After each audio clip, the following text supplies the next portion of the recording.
Hello and welcome back. So today we are discussing a very important essay by Romila Thapar. The title of the essay is Interpretations of Indian History, Colonial, Nationalist, Postcolonial. So without wasting any time, let us get started.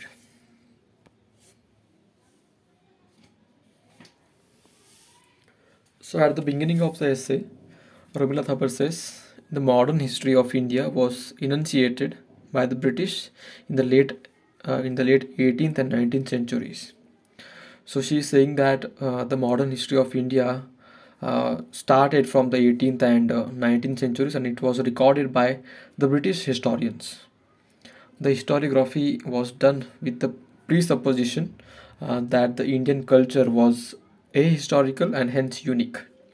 And there was a preconception in the minds of the British historians. There was a notion in the minds of the British historian that Indian history, Indian culture was ahistoric. It means that Indians didn't know how to record their history. It means that Indians did not record their history at all. Okay, so this resulted in the process of discovering of the Indian past by the colonial historians. So because of the notion the Britishers had that Indians did not record their history, so they decided to rediscover the Indian history, Indian past, and it was done by the colonial historians.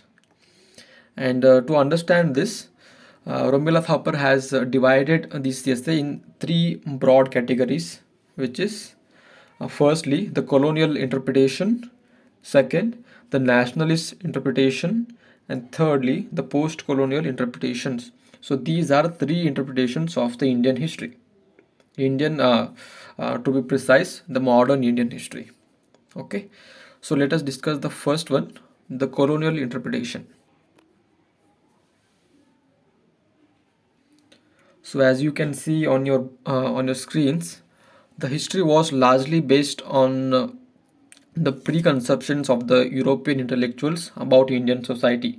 So in colonial interpretation, we see that this history written in this particular period is particularly based on the preconceptions. That means the notions, the ideas that Europeans had about Indians.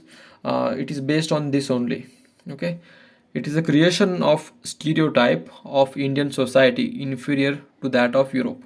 So in this period, we see a stereotype image of Indian society being created by the Europeans, and it was deliberately made to look as if Indian society, Indian culture, Indian history is inferior to that of Europe. And it was a creation of a narrative, and to establish greater control on the Indian subcontinent, these British historians constructed a narrative which will eventually support them, which will portray them as superior to those of compared to Indian people. And this colonial interpretation can be further divided into under two schools. The first one is Orientalist school of historiography, and the second is Utilitarian school of historiography. So let us see what these are. So the Orientalist school of historiography tried to link history of India to Europe. So they try to link the history of India and the history of Europe to find a common ground. Okay, so they studied Indian languages and tried to link Indian Dharma Shastras to biblical texts of Europe to indicate the same origin. So they wanted to tell that both Indian society and European society, they have a common origin, and to be particular, they wanted to say that Indian civilization is born out of European civilization. To completely understand the Orient, they studied Indian social structures like caste system with the objective of establishing greater control over India.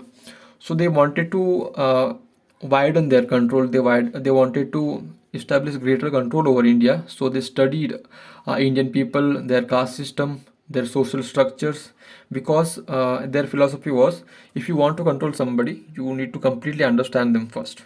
Okay, so this school to a large extent considered India as an exotic civilization with too much focus on spiritualism and metaphysics. So as we have discussed earlier that Europeans had some notions about Indians, and these notions include Indians are very spiritualistic, and they focus on metaphysical aspects of life, and they are not rational people, and they do not have critical thinking abilities, and they are just occupied with their religion, with their spirituality and metaphysics. Okay, so it was the first school to apply the Aryan label to Indian society, and which try to indicate a unified origin of both European and Indian civilization. So the Aryan invasion theory, which is still prevalent even now, and this was first applied to Indian history by this school only, which is the school Orientalist School of Historiography. And it can be said that historians like Max Muller, to a large extent, is responsible in the creation of the stereotype of Indian civilization. So the stereotype of Indian civilization being spiritualistic, being which do not promote critical thinking and which is not rational. These kinds of stereotypes are created during the period of colonial Indian history, and historians like Max Muller can be held responsible for doing so. Okay, so let us now move on to Utilitarian School of Historiography. So this was also during the period of colonial historiography. This school too believed in the exoticity of Indian society, but it used these facts to state that the Indian society lacked rationality and individualism, and hence the European civilization was needed to make the stagnant Indian society progressive. So this utilitarian school, also believed that Indian society is exotic, which is which is remote, or which is kept away from the world, and but this particular school, used these facts to state that Indian society or Indian civilization, it lacks rationality. Indians cannot think rationally, and it lacks individualism. So Indians are so much concerned about their society, and they're so much living collectively. There are family values.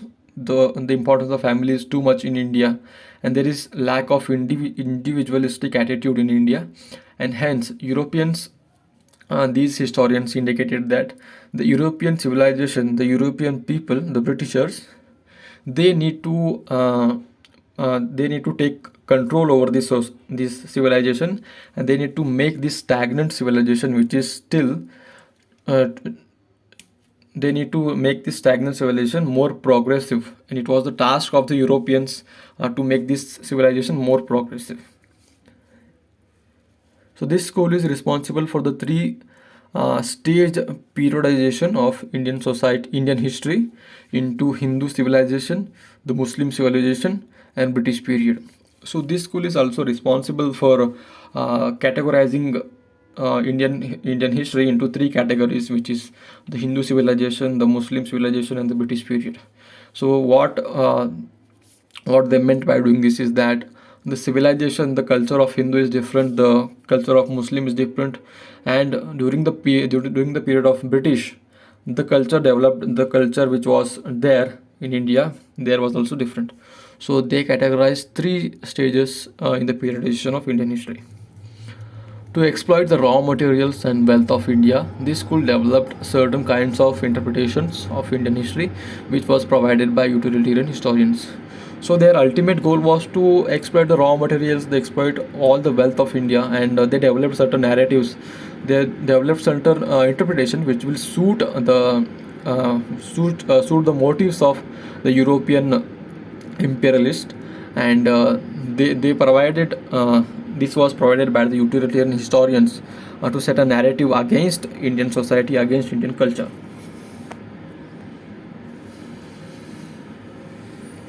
The concept of Indian society being the other of European societies had an important place in the school of historiography. So this concept of Indian society being unique and being other, being at the periphery, being very oblique and unique, this concept was also very important in the school of historiography. Many things were used to give legitimacy to the British intervention to justify their actions in the subcontinent, as it was necessary to break the stagnancy of Indian society. So there were many made up reasons, many fake reasons to to justify the interventions of British in India. They were justifying their stay in India. They were saying that we are here to make this stagnant, make this regressive society into a progressive one. We are here to civilize the Indians. So these were just the reasons. These were just the excuses they were giving, and their main motive was to exploit the raw materials of India, exploit the wealth of India, and all these narratives were built to legitimize the British intervention into India. Okay, the second part of the essay discusses the nationalist interpretation. So this nationalist interpretation emerged towards the end of the 19th century, which was used for anti-colonial movement. So we see that in the end of 19th century, we also see the rise of anti-colonial movement, and in this school of history, was used for two purposes. The first one was to establish identity of Indians, and the second by establishing the superiority of the past over present. So in this school, we see a fascination towards the history of Indians, towards the past of Indians, and which directly indicated that the present is not as good as the past was. This school presents a fascination and awe towards the past of Indians, the past glory of Indians, and this school also criticizes the present situation of the Indians. The nationalist historian to a large extent agreed on the historical facts with the imperialist. So in this school, in this period, in this nationalistic period, the historians largely agreed what the imperialist had said earlier. Whatever the facts that they had found, the nationalist historians also agreed that these facts are true. This school was responsible for the rise of religious nationalism based on the classification of Hindu and Muslim. So this school also saw a rise of a divide in the historiography and the culture of Indian civilization, and there was a classification between Hindu and Muslims, and we can held this school responsible for this classification, as there was too much nationalism and people were feeling pride in their culture, pride in their beliefs. So this further promoted the classification of Hindu and Muslims. This was the period where the idea of partition was conceptualized. So as discussed in the previous point, there was a growing divide between the Hindu and the Muslims, and because of that, certain ideologies promoted the idea of partition, and the idea of partition can be found to be conceptualized in this period only, in the nationalist period of Indian history. Okay, so now we are into the last part of this essay, which is the third one, the post-colonial interpretations.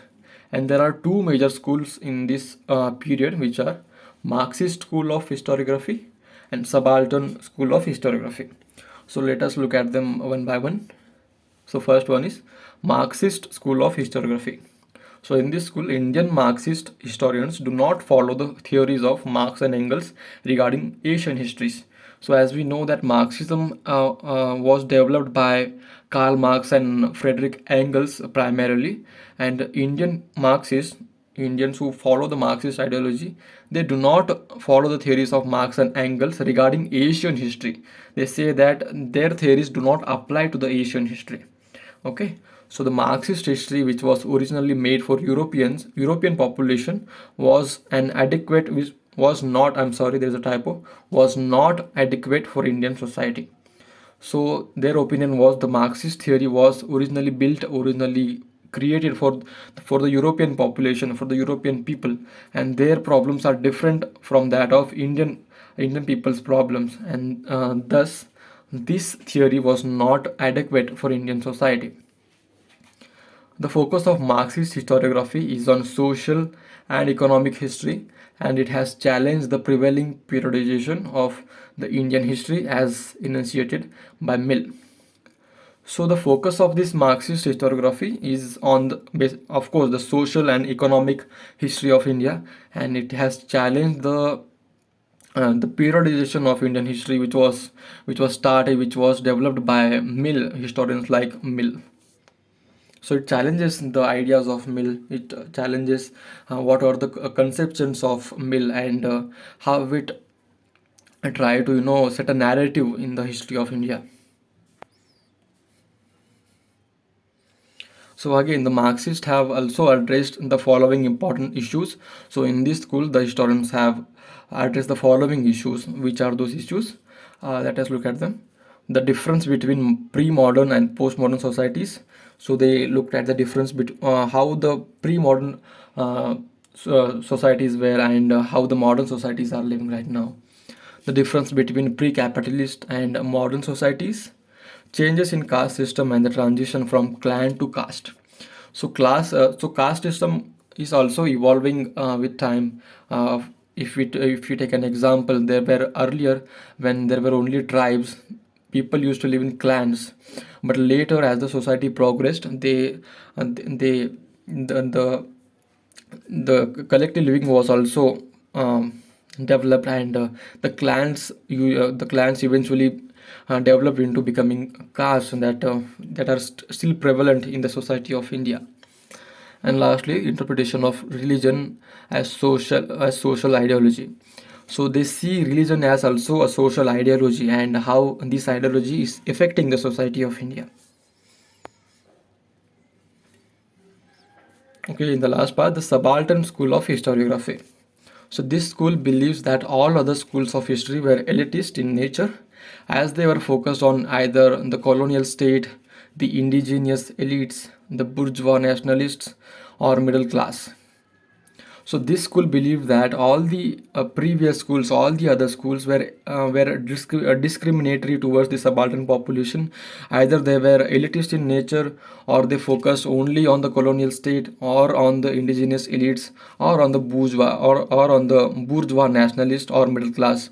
So in all these theories, the subaltern group, the groups that lives on the margins, the groups which is neglected by all the people, is not discussed in previous schools of historiography. So they highlight the need to study the participation of the subaltern group. So in this school, they argue about the need for the participation of the subaltern groups in the larger narrative of historiography. Although Romila Thapar, the author of this essay, does not agree with the conceptions of the school. So Romila Thapar is not, in support of this of the notions, or the arguments put before by this school of historiography. So in conclusion, we can say that the modern historiography of India is continuing dialogue between colonial, nationalist, and post-colonial interpretations. This has enriched historical theory, and has also sharpened the debate and evaluation of comprehending the Indian past. I'm sorry, there's a typo. Indian past. She means Romila Thapar here. She appoints that this will provide for a more perceptive understanding of the past, which she thinks is essential in order to understand the present. So what Romila Thapar says in the conclusion is that if we want to completely understand the present, it is very important that we should see the past with open eyes. We should see the past, which is clear from which is clear from all the narratives, which is free from all the narratives, which is which can be seen as it had happened. And understanding the past is very important to understand the present. And with this point, I think it is a good point to stop this discussion. And if you have any doubts regarding this discussion of ours, you can comment down in the below section. Thank you very much for watching.